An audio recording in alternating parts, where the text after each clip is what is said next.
नमस्ते। हम जब भी कहीं बाहर जाते हैं तो एंट्री और एग्जिट पॉइंट्स को हमेशा ध्यान देते हैं ताकि वापस लौटते समय हम कहीं गुम ना हो जाएं। यहाँ तक कि हम अपने रिलेशनशिप्स में भी काफी हमें पता होता है कि कब किसकी एंट्री होनी है और कब हमें किसे एग्जिट करना है अपनी लाइफ से। पर क्या कभी आपने अपने मन के एंट्री और एग्जिट पॉइंट्स की तरफ ध्यान दिया है? चलिए आज बात करते हैं E for enter, exit, express and erase. काफी कॉमन वर्ड्स हैं, है ना? हम सबको इसके मीनिंग्स पता है, बहुत ही सिंपल है। चलिए आज एक नए नजरिए से इसे देखने की कोशिश करते हैं ताकि हम अपनी लाइफ एंजॉय कर सके और जितना हो सके खुश रहें। देखिए, जहां तक बात एंजॉयमेंट की आती है ना, बाय नेचर मैं बड़ी खुश मिजाज हूँ। छोटे छोटे मोमेंट्स एंजॉय करना पसंद करती हूँ। मुझे याद है जब हम मुंबई से दिल्ली शिफ्ट हुए थे तो मैं स्पेशली नवरात्रि में मुंबई का गरबा बहुत मिस करती थी, क्योंकि वहां हम 9 डेज गरबा खेलने जाते थे, डांडिया करते थे।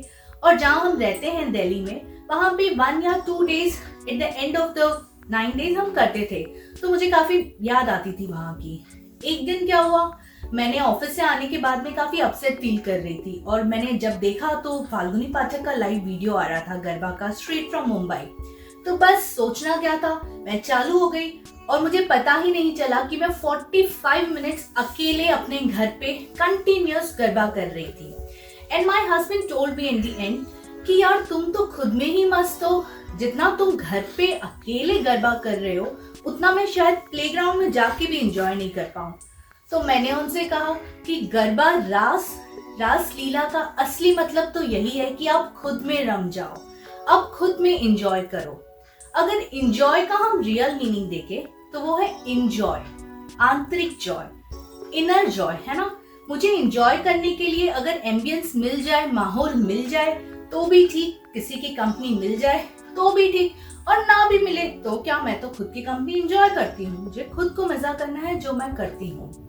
तो आजकल क्या है ना फ्रेंड्स, हम इंजॉय तो हर कोई करना चाहता है लाइफ में। स्पेशली यंगस्टर्स कहते हैं कि यार यही तो टाइम है हमारा एंजॉय करने का, पर हमारे पेरेंट्स बहुत रेस्ट्रिक्शंस लगाते हैं।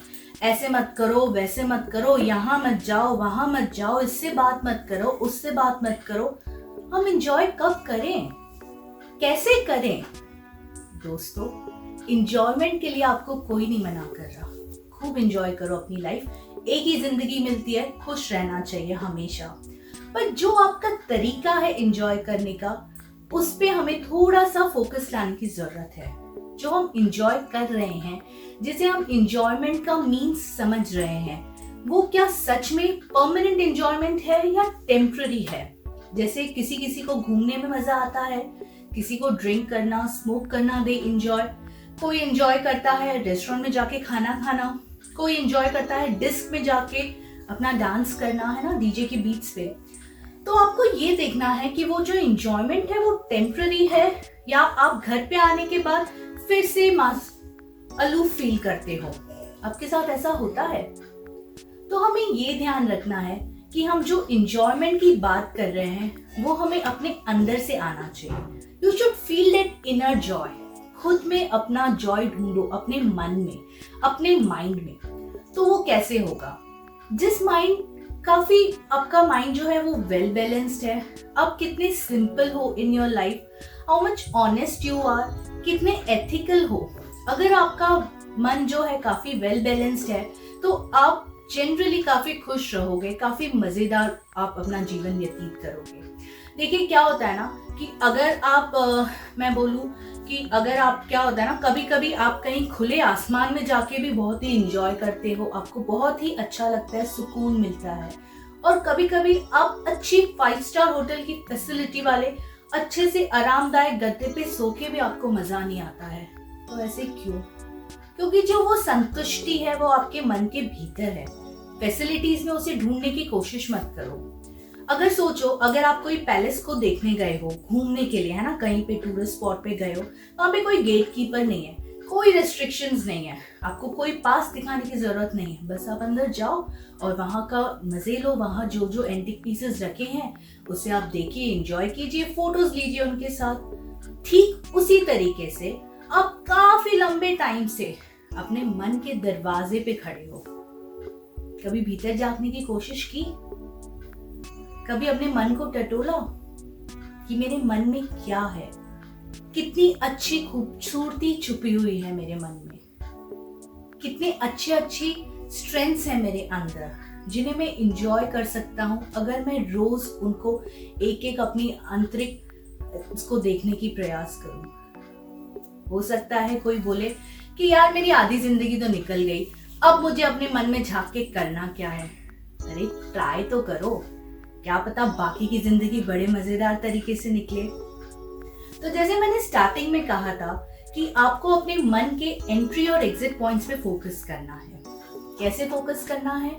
जो एंटर होना है, पॉजिटिव थॉट्स को एंट्री दिलवाओ। एग्जिट किसे करवाना है? सिंपल, नेगेटिव थॉट्स को एग्जिट कराओ। इतना आसान नहीं है ना? हम बहुत बारी कहते हैं कि मेडिटेशन नहीं होता है, ध्यान ही नहीं रख पाते हैं, मन कहीं इधर दौड़ता है उधर दौड़ता है, इतनी सारी बातें वो टाइम पे हमारा दिमाग सोचने लगता है कि आपको क्या बताएं। मैं आपसे एक सवाल पूछती हूँ, जब आप कभी नेटफ्लिक्स पे अपनी फेवरेट सीरीज देख रहे हो या मूवी देख रहे हो तो मन इधर उधर भागता है क्या? कुछ सोचते हो कि ये क्या चल रहा है? नहीं। क्यों? बड़ी इंटरेस्टिंग कैरेक्टर्स हैं, बड़ा इंटरेस्टिंग प्लॉट है, तो मन तो सेम है ना, कहीं पे डूब रहा है और कहीं पे भाग रहा है। किस पे डिपेंड है? आपकी रुचि पे। तो बस अपने अंदर एंटर करने का ट्राई करो, अपने मन के भीतर जॉय को ढूंढने की कोशिश करो। आप बोलोगे इशिता ये पॉसिबल कैसे है?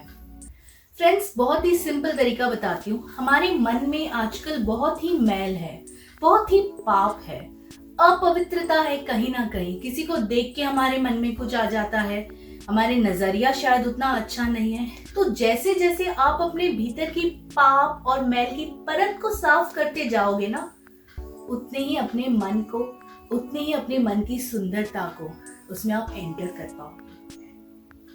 कर सकते हैं ना? इतना तो थोड़ा तो ट्राई कर ही सकते हैं अपने मन को जानने के लिए, ताकि एंजॉयमेंट की तरफ हम अपना पहला कदम लें।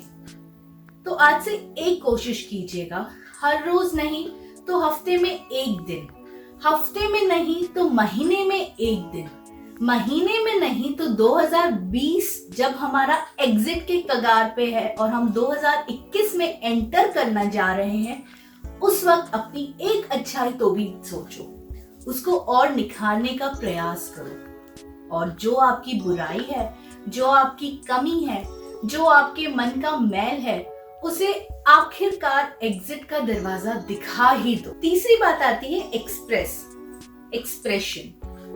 प्रकट कीजिए अपने आप को, अपने अंदर के विचारों को खुलकर प्रकट कीजिए, अपने इमोशंस फ्रीली एक्सप्रेस कीजिए, बिना सोचे समझे, बिना किसी डर के कि आपको कोई गलत तरीके से जज करेगा, कोई आपको मिसअंडरस्टैंड करेगा। आज की डेट में देखिए अपने आप को कि आप अपनी लाइफ में कितना फ्रीली एक्सप्रेस करते हो अपने इमोशंस को, या आप अपनी फीलिंग्स को दबाए रखते हो। अपने आसपास के रिश्तेदारों के साथ, फैमिली मेंबर्स के साथ या ऑफिस में आप अपना ओपिनियन कितना स्ट्रांगली एक्सप्रेस करते हो, या आप करते ही नहीं कि मेरे बोलने से क्या होने वाला है। तो अपनी लाइफ में, जैसे मैंने ऊपर कहा, अपने अंदर की अच्छाइयों को प्रकट करो, उसे अच्छे से एक्सप्रेस करो। हम डांस में कितने अच्छे अच्छे एक्सप्रेशंस देते हैं, एक्टिंग में कितने वैरायटी ऑफ एक्सप्रेशंस देते हैं, अपने इमोशंस अलग अलग तरीके से दिखाते हैं। तो क्यों ना अपने जीवन में अपनी हर एक अच्छाई को हम अच्छे से प्रकट करें, बहुत ही अच्छे से एक्सप्रेस करें। अब जितना अच्छाइयों के ऊपर इम्प्रोवाइज करते जाओगे, उतना ही आपका एक्सप्रेशन जो है वो एक्स्ट्रा ऑर्डिनरी बन जाएगा। तो अगर आपको अपने एक्सप्रेशन को एक्स्ट्रा ऑर्डिनरी बनाना है और अच्छा इंप्रेशन लाना है सबके सामने, और सबसे इम्पोर्टेंट है खुद के लिए, खुद के लिए अगर आपको अच्छा एक्सप्रेशन लाना है तो अपने अंदर की अच्छाइयों को जगाओ, उन्हें अच्छे से प्रकट करो। ये कब होगा? जब आप इरेज करना सीख जाओ। इरेज क्या करना है? अब क्या मिटाना है? देखो, अगर अच्छाइयों को प्रकट करना है तो अपने अंदर की बुराइयां तो इरेज करनी पड़ेगी ना। अगर आप कुछ भी लिख देते हो तो उसे रगड़ रगड़ के मिटाते हो अगर वो आपने गलत लिख दिया हो। मैं मेरे 3 साल के बच्चे को भी सिखाती हूँ कि अपनी स्टैंडिंग लाइन अच्छे से नहीं बना दी, स्लीपिंग लाइन अच्छे से नहीं बनाई, वो 3 लाइन के अंदर आना चाहिए, उसे भी इरेज करना आता है। ठीक उसी तरह अगर हम बाहर कुछ पेंटिंग कर रहे हैं, कुछ चित्र हमारा बिगड़ जाए तो हम उसे तुरंत ठीक कर लेते हैं। अरे भैया, आपके मन के अंदर को तो झांको, कितना बिगड़ा हुआ चित्र है। अगर ऐसा है तो, नहीं है तो बहुत अच्छी बात है, पर अगर आपके मन के अंदर चित्र पूरा बिगड़ा हुआ है, सब डामाडोल है, किस बात की देर है, किसका इंतजार कर रहे हो? 2020 खत्म होने आ गया है अभी। इरेज करो। उसे तो हमें बहुत रगड़ रगड़ के इरेज करना पड़ता है। पर एक सीक्रेट बताऊं आपको, अगर आपको अपने मन की कोई भी बुराई को इरेज करना है ना, सिर्फ सेल्फ नॉलेज होना चाहिए। सेल्फ नॉलेज का एक टच बहुत ही आसानी से आपकी बुराइयों को इरेज कर देगा। तो जैसे मैंने ऊपर कहा कि हर महीने नहीं, हर रोज नहीं, तो कम से कम 6 महीने में एक बारी, साल में एक बारी अपनी एक अच्छाई को बहुत अच्छे से रियलाइज करो, उसे अच्छे से प्रकट करो और अपनी बुराई को निकालो। और आपको एक बात बोलूं, हम लाइफ में जो भी चाहते हैं कि वो हमारे साथ ऐसा हो, या हमारी लाइफ में जो भी हो रहा है वो हमारे एफर्ट्स पे टोटली डिपेंडेंट है। हम चाहे कितना ही ब्लेम करें, एक्सटर्नल सिचुएशंस भी होती हैं, एक्सटर्नल कंडीशंस भी आते हैं, चैलेंजेस भी आते हैं, पर वो सारा डिपेंड करता है कि आप अपने अंदर का जो वेल बैलेंस्ड आपका माइंड है, वो आप कितने आसानी से उसको इम्पैक्ट हो जाता है किसी और की वजह से, कितने आसानी से आप स्ट्रेस में आ जाते हो सकता है जैसे बहुत लोग बोलते हैं कि मेरे हिंदी के वीडियोस आपको बहुत पसंद आते हैं, सुनने में बहुत अच्छा लगता है, पर एक बात बोलूं, एक बार अपनी लाइफ में उसे ट्राई करने की जरूर कोशिश कीजिए, चेंजेस अपने लाइफ में इम्प्लीमेंट करने की और कोशिश कीजिए, आपको ये वीडियो और भी सुंदर लगेगा। तो अगर आपने मेरा ये वीडियो एंजॉय किया, लाइक करना तो बनता है ना? और अगर आपको ये सच में बहुत ही मजा आया तो फ्रेंड्स के साथ, आसपास वाले लोगों के साथ शेयर क्यों नहीं कर रहे हो? अपनी खुशी तो हमें बांटनी चाहिए, तो ये मेरा वीडियो शेयर जरूर कीजिए। और अगर आप चाहते हो कि 2021 में हम नए तरीके से एक बेटर डायरेक्शन में अपने आप को और अच्छा करने के प्रयास में एंटर करें, तो मेरे चैनल को जरूर सब्सक्राइब कीजिए। Thank you.